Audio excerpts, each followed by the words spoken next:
జై Sriram. Welcome back to Mouli's batters family. So ఈ business లో కాస్ట్ ఆఫ్ ఇన్వెస్ట్మెంట్ ఎంత అయిందని నన్ను అడుగుతున్నారు. సో వాళ్ళందరికీ కూడా జస్ట్ సింపుల్ గా నేను ఒక చిన్న క్లిప్స్ వీడియోస్ అయితే కమింగ్ వీడియోస్ లో పోస్ట్ చేయబోతున్నాను. సో ఫస్ట్ ఆఫ్ ఆల్ నేనైతే టబ్స్ నుంచి మొదలు పెడుతున్నాను. సో ఇదైతే మీరు గమనిస్తే 45 లీటర్స్ టబ్ నెంబర్ 4. సో అన్ని కూడా ఫుడ్ గ్రేడ్ జోయో బ్రాండ్ నుంచి తీసుకున్నాను. ప్రతి టబ్ కూడా జోయో బ్రాండ్ నుంచి తీసుకున్నాను. అండ్ ఇదైతే టబ్ నెంబర్ 5 65 లీటర్స్ టబ్ అనమాట. సో టబ్ నెంబర్ 4 వచ్చేసి నాకు అరౌండ్ కాస్ట్ 850 దాకా వచ్చేసింది.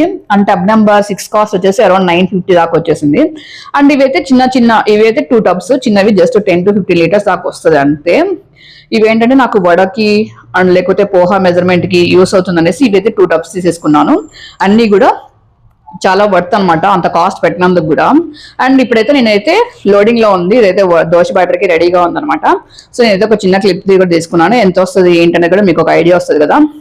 సో నాకు అరౌండ్ అయితే ఒక 30 kgs అవుట్పుట్ వస్తుంది అనమాట ఇంట్లో, బ్యాటర్ రెడీ అవుట్పుట్. సో దీంట్లో వేసేసుకొని నెక్స్ట్ ఏంటంటే మేము బ్యాటర్కి ఇందులోనే ఫర్మెంట్ చేయం. నెక్స్ట్ బ్యాటర్ మొత్తం ఏంటంటే మేమైతే ఒక స్టీల్ డ్రమ్ యూజ్ చేస్తాము. సో ఆ స్టీల్ డ్రమ్ కూడా నాకు కాస్ట్ అరౌండ్ వచ్చేసి 1100 పడింది. సో ఈ కాస్ట్ ఇదంతా మిస్లీనియస్ ఇదంతా కూడా మేము అన్ని కూడా అగ్రోమెక్ ఎరగడ నుంచి తీసుకున్నాము.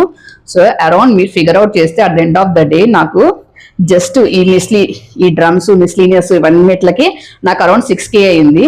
So stay tune for upcoming videos. By by Molisch batters.